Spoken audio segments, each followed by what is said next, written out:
국제신용평가사 피치가 미국이 내년 봄부터 경기 침체에 들어설 것을 경고하고 경제 성장률을 하향 조정했다고 밝혔습니다. 뉴욕시가 시민들의 건강 문제를 고려해 쓰레기 배출 시간을 늦추고 수거 시간을 앞당긴다고 밝혔습니다. 바이든 행정부가 비싼 보험료 문제를 해결하기 위해 오바마케어를 통한 정부 보조 혜택 대상을 확대하기로 했습니다. 뉴저지 폴리 조지 워싱턴 다리 인근에서 한 오토바이와 뉴욕 뉴저지 항만청 경찰차와 충돌해 오토바이 운전자가 사망하는 사고가 발생했습니다. 미국의 25센트 쿼터 동전에 최초로 아식의 얼굴이 새겨진다는 소식에 이목이 집중되고 있습니다.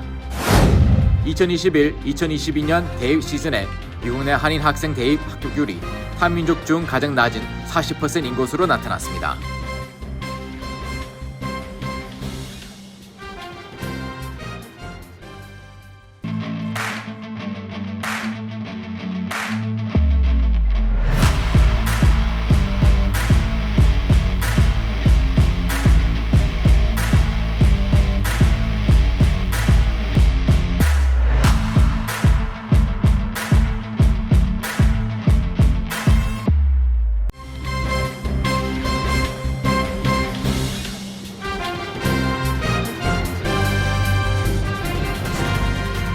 여러분 안녕하십니까? KBTV 뉴스9 이창원입니다. 국제신용평가사 피치가 미국 연준의 급격한 금리 인상으로 내년 봄부터 1990년대와 비슷한 완만한 경기 침체가 예상된다고 경고했습니다. 이제는 발생 여부가 아니라 언제 닥칠지 타이밍을 맞추는 것이 중요한 상황입니다. 첫 소식 김은지 기자 전합니다. 국제신용평가사 피치는 높은 인플레이션이 내년 가계소득을 상당 부분 감소시킬 것으로 전망했습니다. 그러면서 소비 지출이 위축되면서 내년 2분기까지 경기 침체가 일어날 것으로 내다봤습니다. 이에 피치는 미국 국내 총생산 GDP 증가율 전망치를 기존 1.5%에서 0.5%로 대폭 하향 조정했습니다. 다만 과거에 달리 가계부채가 많지 않고 노동시장이 견조하기 때문에 완만한 경기 침체가 될 것으로 예상했습니다. 피치는 보고서에서 미국의 가계재정은 2008년보다 훨씬 튼튼하고 은행 시스템은 더 건전하며 주택시장에 과잉 공급은 거의 없다고 설명했습니다. 아울러 그는 미국의 실업률이 현재 3.5%에서 2024년 5.2%로 상승할 것으로 보고 있습니다.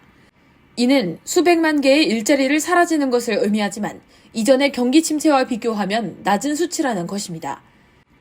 또 내년 경기 침체가 오일 쇼크로 시작된 1990년 7월부터 1991년 3월 사이에 끝난 경기 침체와 비슷할 것이라고 내다봤습니다. 다만 미국 기업들이 30년 전보다 경제 규모에 비해 더 많은 부채를 지고 있기 때문에 심각한 경기 침체 위험이 여전히 남아있다고 피치는 말했습니다. 한편 다른 조사기관들도 급격한 긴축 정책의 여파로 경기 침체가 현실화할 가능성을 높게 보고 있습니다. 블룸버그 통신은 자체 집계한 블룸버그 이코노믹스 데이터를 활용해 1년 내 경기 침체 발생 확률이 100%라고 보도했습니다. 앞서 월스트리트 저널도 66명의 경제 전문가들을 대상으로 조사한 결과에 따르면 63%는 내년에 경기 침체가 올 것이라고 예상했습니다. 오는 11월과 12월 연방공개시장위원회에서 연준이 추가 금리 인상을 어떻게 가져가느냐에 따라 경기 침체 진입 속도도 달라질 가능성이 높은 상황입니다. 인플레이션 등 현재 경제 상황이라면 11월은 물론 12월에도 연속으로 기준금리를 0.75%포인트씩 올리는 자이언트 스텝을 밟을 공산이 클 것으로 분석됩니다. KBTV 뉴스 김은지입니다. 뉴욕시가 팬데믹 이후 급증한 길거리의 쥐와 악취 때문에 시민들의 건강에 우려가 되는 가운데 이에 대응하기 위해 쓰레기 배출 허용 시간을 늦춘다고 발표했습니다. 박준호 기자가 전합니다. 뉴욕시가 52년 만에 처음으로 쓰레기 배출 시간을 바꾼다고 발표했습니다. 팬데믹 이후 급증한 쥐와 악취 때문에 몸살을 앓고 있는 만큼 수거 전에 쓰레기 더미가 길에 쌓여있는 시간을 최소화하겠다는 방침입니다. 쓰레기 배출을 허용하는 시간은 늦추고 수거 시간을 앞당길 예정입니다. 17일 에릭 아담스 뉴욕시장과 제시카 티시 시 청소국장 등은 기자회견을 열고 내년 4월 1일부터 발효될 쓰레기 배출 시간 변경 규칙을 발표했습니다. 당초 오후 4시 이후면 거리에 내놓을 수 있었던 가정용 쓰레기는 이제 오후 8시가 지나야 배출할 수 있습니다. 만약 오후 8시보다 일찍 내놓고 싶다면 오후 6시 이후 뚜껑이 있는 쓰레기통에 넣어둬야 합니다. 9개 이상 유닛이 있는 주거용 건물일 경우 오전 4시부터 오전 7시 쓰레기 수거 시간까지 3시간 동안만 쓰레기를 거리에 쌓아둘 수 있습니다. 상업시설의 경우에도 마찬가지로 도로변에 직접 쓰레기를 배출하려면 오후 8시가 넘은 시각이면 가능합니다. 현재 시 청소국에서는 상업용 쓰레기 배출 시각을 해당 상업기관이 문을 닫기 1시간 전으로 정하고 있습니다. 하지만 이 규칙이 모호하기 때문에 사실상 아무 시간대에나 쓰레기를 배출해 거리가 더러워졌다는 것이 시 청소국의 설명입니다. 아담스 뉴욕시장은 거리에 쌓인 쓰레기 봉투가 뉴욕시를 상징하는 이미지로 자리 잡았다며 쓰레기가 거리에 쌓여있는 시간을 획기적으로 줄이겠다고 말했습니다. 청소국은 근무 시간을 조정해 자정께 쓰레기를 수거하는 비율을 25% 이상으로 높일 계획입니다. KBTV 뉴스 박진호입니다. 직장 건강보험 가입자들이 값비싼 보험료 때문에 본인을 제외한 가족 구성원들의 보험 가입은 포기해야 한다는 문제가 빈번했는데요. 바이든 정부가 이를 해결하기 위해 내년부터 오바마 케어를 통한 정부 보조 혜택 대상을 확대한다고 밝혔습니다. 홍찬우 기자의 보도입니다.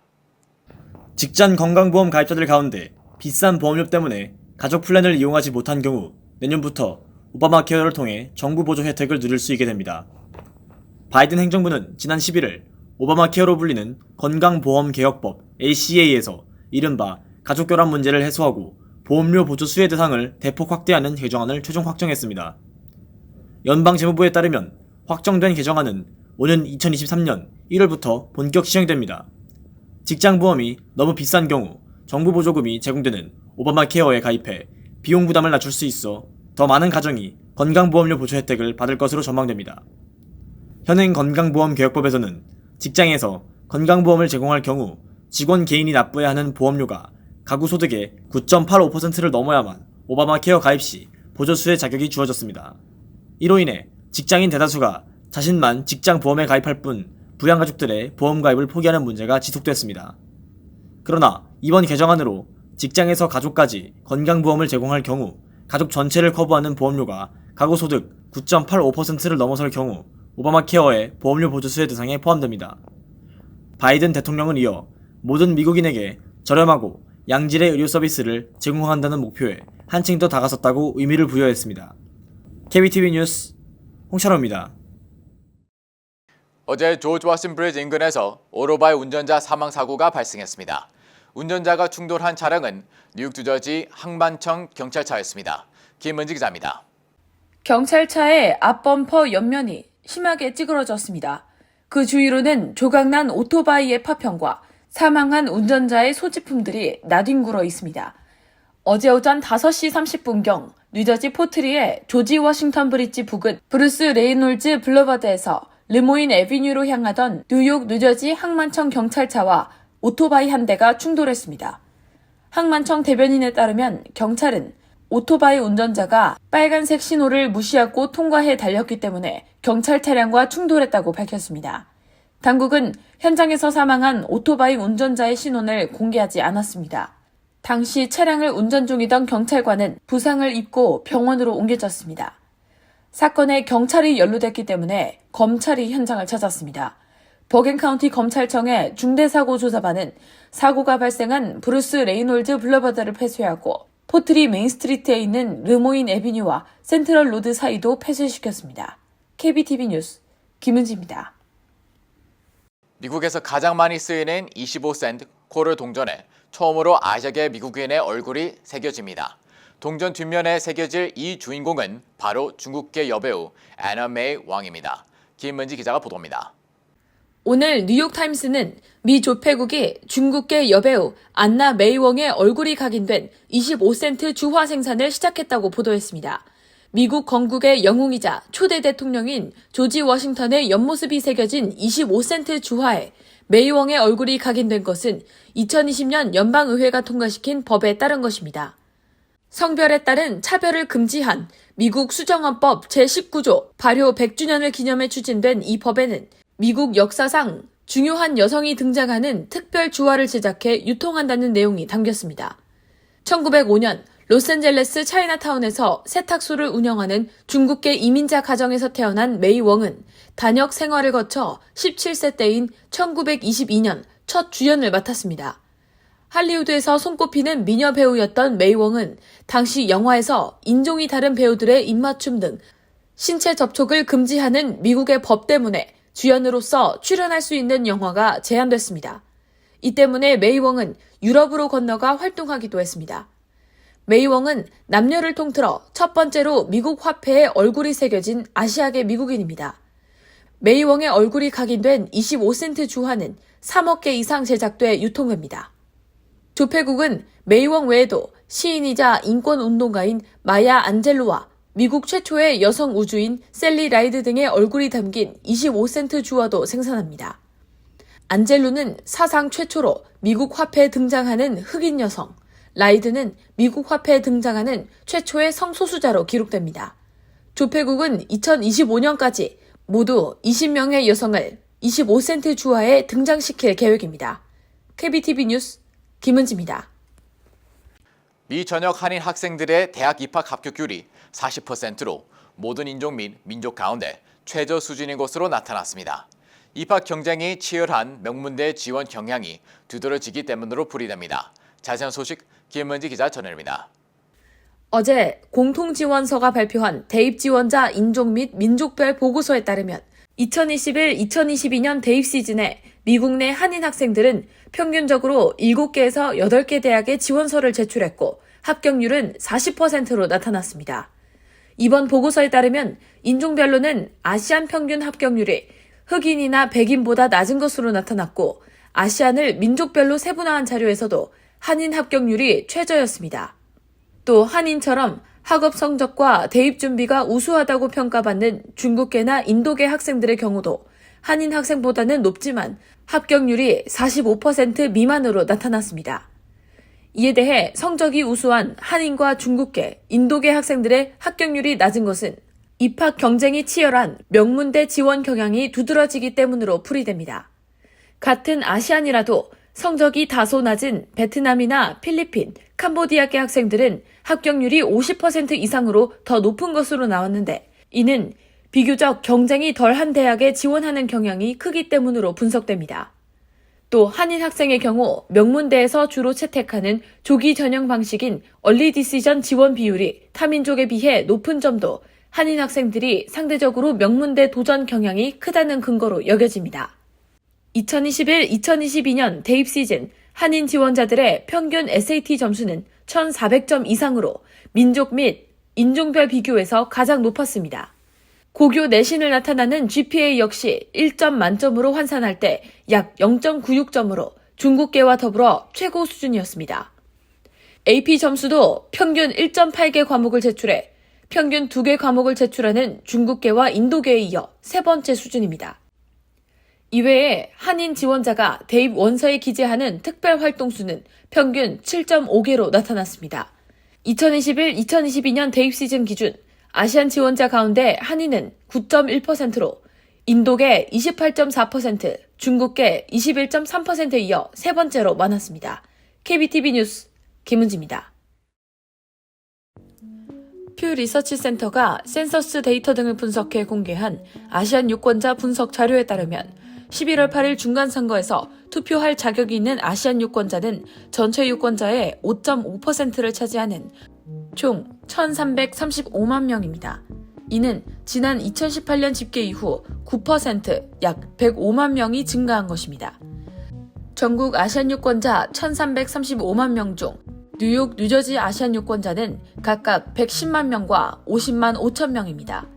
아시안 유권자 수는 지난 2000년 540만 명에서 2012년 960만 명, 2016년 1130만 명 등으로 가파르게 성장해왔지만 최근 들어 그 증가세는 다소 주춤한 양상입니다. 한편 아시안 유권자들은 절반 이상이 민주당을 지지하는 것으로 나타났습니다. 오는 중간선거 연방하원 선거에서 민주당과 공화당 후보를 지지하겠다고 밝힌 아시안 유권자는 각각 57%와 26%로 나타났습니다. 또 뉴욕주에는 캘리포니아에 이어 두 번째로 많은 아시안 유권자가 거주하고 있는 것으로 나타났습니다. 이어 아시안 유권자가 가장 많이 거주하는 주는 텍사스 93만 명, 하와이 56만 5천 명, 뉴저지 50만 5천 명 순이었습니다. 뉴욕 주정부가 범죄로 발생한 도난, 분실, 손상된 개인 재물 피해에 대한 정부의 현금 지원금을 최대 2,500달러까지로 늘렸습니다. 캐시 호컬 뉴욕 주지사는 지난 13일 각종 범죄로 발생한 개인의 재물 피해에 대한 주정부 지원금을 기존 500달러에서 2,500달러로 상향 조정했다고 밝혔습니다. 이번 규정은 올해 10월 6일 이후 발생한 범죄 피해부터 소급 적용됩니다. 주정부가 지원하는 재물은 개인의 안전과 복지 등을 위해 시급한 복구가 필요하다고 인정되는 것으로 셀폰과 같은 모바일 장비와 컴퓨터, 타이어, 어린이용 카시트, 오토바이 헬멧, 안경, 보청기, 신발, 옷, 침구류 등 필수 물품들입니다. 주정부 지원금은 이들 재물에 대한 교체 또는 수리 비용 등으로 사용할 수 있습니다. 세계보건기구는 이달 초 인도 의약품 기업인 메이든이 제조한 감기약 시럽에 대해 주의보를 내리고 유통 금지를 요구했습니다. 아프리카 국가인 감비아에서 해당 시럽을 복용한 영유아 66명이 급성 신장 질환으로 사망하면서입니다. 시럽에선 에틸렌 글리콜 등 독성 물질이 다량 검출됐습니다. 인도가 글로벌 의약품 생산 기지로 부상하고 있지만 이 같은 사고와 품질 시비 때문에 인도산 의약품을 향한 불안감이 커지고 있습니다. 지난 16일 BBC 방송에 따르면 인도의 전 세계 제네릭 의약품 공급 비중은 20%로 연간 생산량 기준 세계 3위를 기록했습니다. 미국과 영국에선 유통되는 복제약의 각각 40%와 25% 이상이 인도산입니다. 복제약은 특허권이 만료된 의약품에 공개된 기술을 이용해 주 성분과 효능, 효과 등을 똑같이 만든 의약품으로 감기약, 소화제, 편두통약, 고지혈증약 등이 대표적입니다. 뉴저지에서 이르면 내년부터 온라인으로 복권 구입이 가능해질 전망입니다. 지난 17일 레코드 보도에 따르면 최근 뉴저지 복권국은 뉴저지에서 온라인으로 복권 구입을 전면 허용하는 규정 변경을 제안했습니다. 주정부는 수년 전 잭포켓과 로또닷컴 등 2개 외부 업체에 한해 온라인을 통한 뉴저지 복권 판매를 허용했습니다. 하지만 주 복권국 차원에서 온라인 판매는 금지돼 있습니다. 이에 규정 변경을 통해 주 복권국이 직접 온라인으로 복권을 판매하겠다는 것입니다. 주 복권국의 계획은 추첨을 통해 당첨자를 뽑는 복권에 한해 온라인 판매를 허용하는 것이 골자입니다. 즉석 복권은 온라인 판매 계획에 포함되지 않습니다. 제임스 캐리 주 복권국장은 내년 늦여름 이후에나 온라인 복권 판매가 가능할 것으로 예상했습니다. 현재 복권국은 규정 변경에 대한 여론을 수렴하고 있습니다. 여론 수렴 기간은 11월 18일까지이며 이후 최종 결정이 내려지게 됩니다. 잠시 후 커뮤니티 브리핑을 전해드립니다.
이어서 환율과 증시 전환입니다.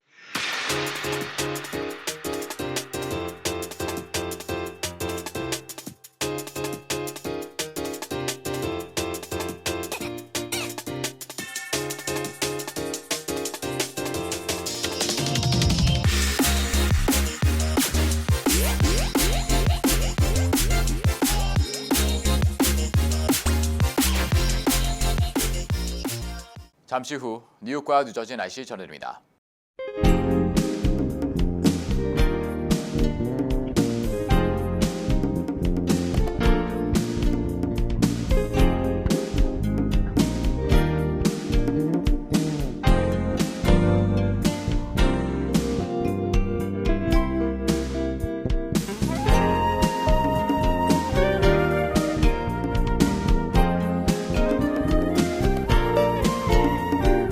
KBTV 뉴스9 마칩니다. 오늘도 시청해주셔서 감사합니다. 편안한 밤 보내시 바랍니다.